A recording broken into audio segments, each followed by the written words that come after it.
This is going to be a spicy one, ladies and gentlemen, so buckle up. Let the red pills rain, ladies and gentlemen, and let's just get straight into it. The culture war is hitting another level from both sides of the aisle. This is absolutely insane, the type of stuff I'm seeing coming out right now. It's not election fraud, it's treason. Now, because of YouTube 1984, I'm not going to be able to talk too much about this, but of course, you see how corrupt the government is. You see all the red pills raining right now. The big stock market and basically them shutting off the stock market was a huge red pill for people. Joe Biden dropping warheads on foreheads has been a huge wake-up call. And then, of course, Trump's speech at CPAC. So people are waking up. It's unbelievable to watch. I'm really, really happy for this country. And I really hope that Michael Malice is right in terms of white pills and that, you know what, the people could actually win out on this one. So have faith in your fellow man, ladies and gentlemen. Not all is for naught. We will get things done, and it doesn't even have to be violent. So there you go, YouTube. With that said, this is nuts. This is the type of rhetoric that's coming out of the right now. And, you know, if I was to say I'm a fence sitter, which I'm not, but if I was and I'm looking on the outside, what's going on in this country is insane. Right now, we have warheads being dropped on foreheads in Syria, which is a secular nation. A secular nation in Syria is being bombed by the United States government. This isn't a country that has some huge jihadis and this, that, and the other. These are people that are secular, meaning there are Christians and Jews that live in this country. It's not a Muslim country. It's a secular nation. And yet here we are dropping Raytheon bombs overseas right now, starting another war, talking about killing Syria. For what? The Qatar pipeline? This is what they're looking to aim to do. Turkey's attacking. I mean, there's chaos everywhere. The caliphate is basically almost entirely nil. And yet these people that are getting this type of dogma and rhetoric that is polarizing them and making them into actual terrorists is actually coming from Saudi Arabia, which happens to be the country that we also fund. So this country is insane. I mean, this country is nuts. This foreign policy is crazy. It blows my mind. Where has the anti-war movement gone? Where is the peace movement? When did world peace suddenly become a bad thing? It's absolutely mind-blowing. The United States government is the ones who are attacking. The Syrian government invited Iran into Syria to help defend Syria. They invited Russia into Syria to help defend Syria. The United States was never invited into Syria to help them remove the rest of the caliphate, and yet they are there anyway. Israel is bombing Damascus as we speak.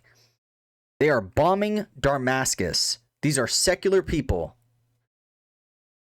This is disgusting. How are people not awake to this? Like I said, let the red pills rain.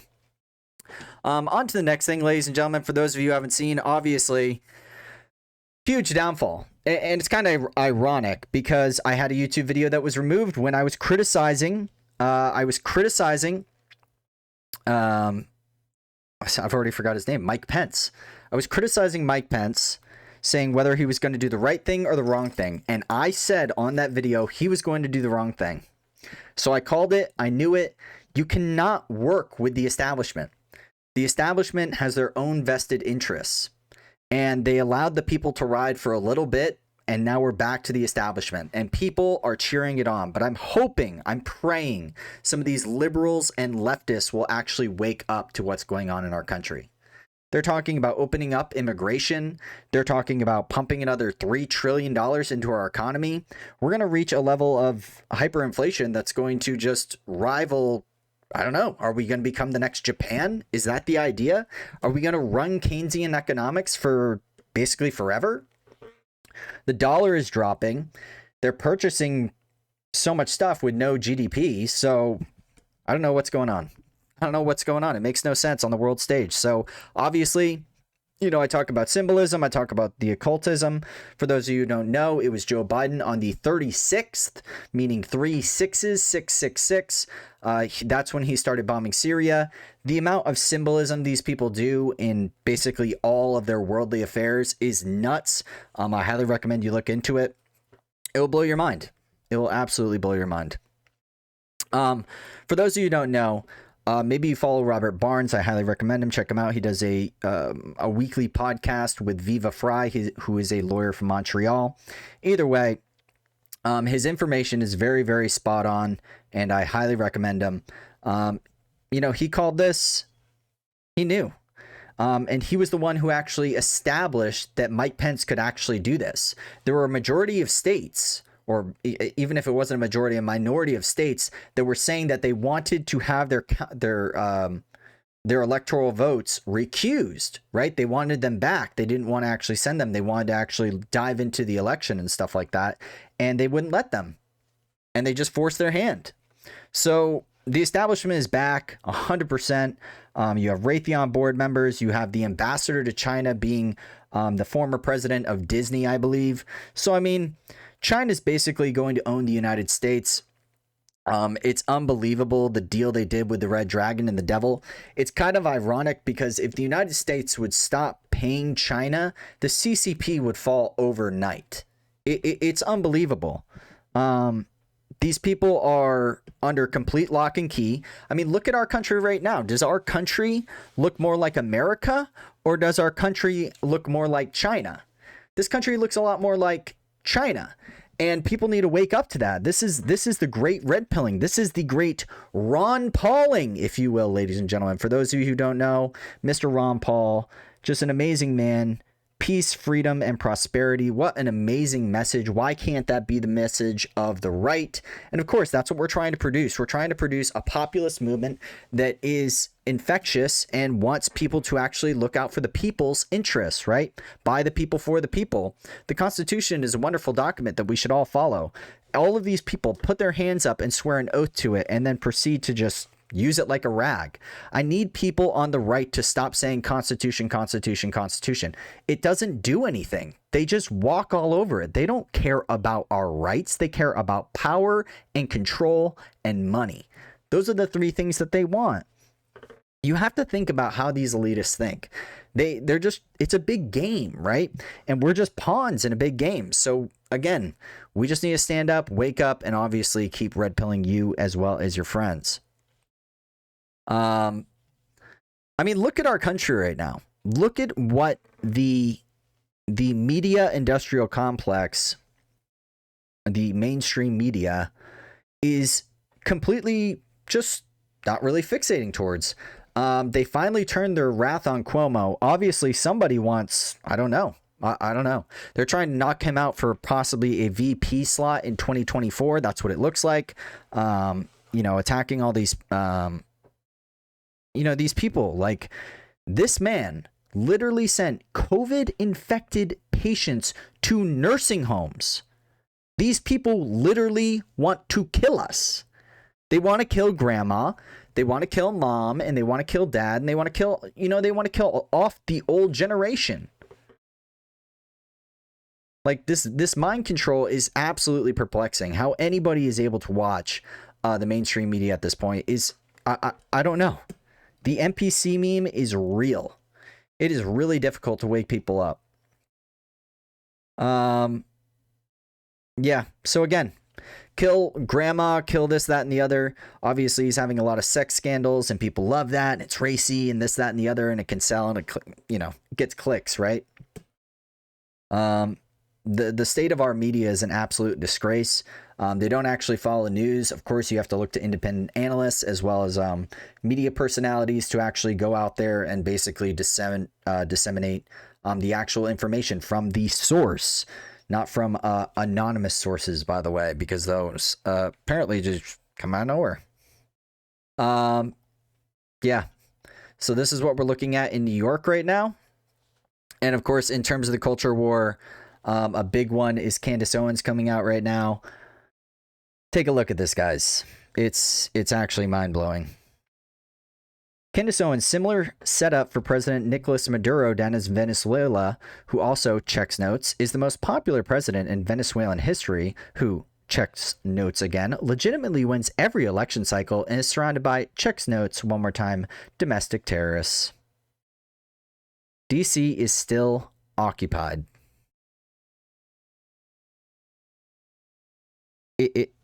It's unbelievable. These people really are. They're terrified. They are actually terrified. They really are. January 6th definitely woke them up. It woke them up a lot. These are the same people that are dropping warheads on foreheads on innocent women and children over in Syria. And, you get some people to show up and, of course there were, people within that group who, absolutely shouldn't have been doing what they were doing. But at the exact same time, look at what we're living through right now. We live in an oligarchy. There's a two-tier justice system in America. Basically, the elites are held to a different standard than normal everyday plebs. Hillary Clinton being a prime example, Barack Obama, even Trump, for war crimes.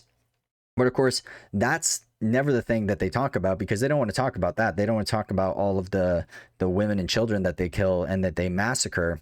They don't want to talk about that. They want to talk about, just BS. Like, we're talking about the deaths of hundreds of thousands of Iraqis and Libyans and Syrians. And for what? What does this war accomplish? Nothing. You need to back off and stop funding Saudi Arabia, and look that obviously the Syrian people had an enlightenment period. They're secular Muslims. It's possible. They're making it clear that it's possible. Obviously, Assad is a dictator, and what you'll tend to notice in a lot of these Muslim countries is that a lot of them do have dictators. And this is actually, and this is going to sound crazy, but this is actually cultural. They always had Satan, or not Satan's, too close to the word. Oh, is it Satan's? No. Satans. They had Satans. There we go. And, these people just ruled these people. So America is a beautiful experiment, and we should just continue to work it and continue to make sure that the people win. Because that's ultimately what we're about. We want us to win. And Trump says it all the time. The problem with Trump, and this is just me personally speaking, the problem with Trump is that he surrounds himself with the people that you least want him around. He needs to stop doing business with the swamp. He did a big push the other day because whenever the CPAC speech ended, he said go to donaldjtrump.com, as well as donating to a certain PAC. So the Republicans, got all that money for Trump, saying that they were going to fight for voter integrity, and they didn't do anything. I think they got like 563 million or something like that, and I think they spent 3 million on actually looking into the election. So yeah, it's just one big heist. It's one big money heist, and that's why yesterday I was really, really disappointed when Donald Trump said that he wasn't thinking of creating a Patriot Party. I don't understand the reason why people think that Republicans are somehow better than the Democrats. They're not. Both are evil. Both promote war. Both make everybody poor. There's just a huge culture war going on right now. So hopefully it doesn't turn into a hot war. I think too many people are still asleep. A lot of people are waking up. Definitely a lot more red pills coming around. Just try to drop them, while you're going throughout your day, and try to wake people up to the reality of what's actually going on geopolitically. Most people live in their really small world. Maybe they just stream, maybe they do this, they do that. But maybe you can give them a message just to let them know what a piece of the future is going to look like. I like to feel like I have a pretty decent grasp on what the future actually holds. If you look back, a lot of the things that I said over the course of my podcast, not to toot my own horn, but I am, a lot of my predictions have been correct. Because when you live under the understanding that the elite are never held accountable for everything, then you will understand everything. Of course, they have fall men and stuff like that, but for the most part, the big players, if you talk about Hillary Clinton, or you talk about Obama, or McCain, or Bush, or Clinton, or whoever, right? It doesn't matter who you're talking about. They're never held accountable for their actions. So that's the two-tier justice system we live in today. And that is why we live in an oligarchy. I wish more people would say it. I wish more people would say that we live in an oligarchy, because that's what we're living in right now. Democracy, the left promotes democracy. Where's the democracy? You know, you're totally fine with what happened with the last election, and you don't seem to care because your guy won. And now I'm hoping you wake up to the fact that your guy is a warmongering tyrant. And maybe if you understood that, or at least his handlers are, and you didn't vote for that guy. Trump definitely had his flaws. Him arming Saudi Arabia, you know, openly boasting about it, going against Yemen, who is the poorest country in the entire Middle East, getting absolutely massacred right now. The Saudi coalition that's trying to take over Yemen is absolutely disgusting. And of course, that's what we're doing to Syria right now as the United States. So this proxy war is absolutely nuts. It's all over a pipeline. This is literally all over a pipeline. So we'll see how it plays out. I pray for the Syrian people. I really hope that they are okay. The American people, or at least me, do not believe in this war. We do not want war with you. We want to leave you alone. But the American government is corrupt, and most people are asleep, and anybody that actually talks about it is either banned or silenced. So this is the world we live in today. So I really hope that you guys can just do your best and focus on the future. Make sure you have a family, and just grind, because that's what Americans do. See you guys in the next one. Lucius Coal, Sanity Stream. Peace.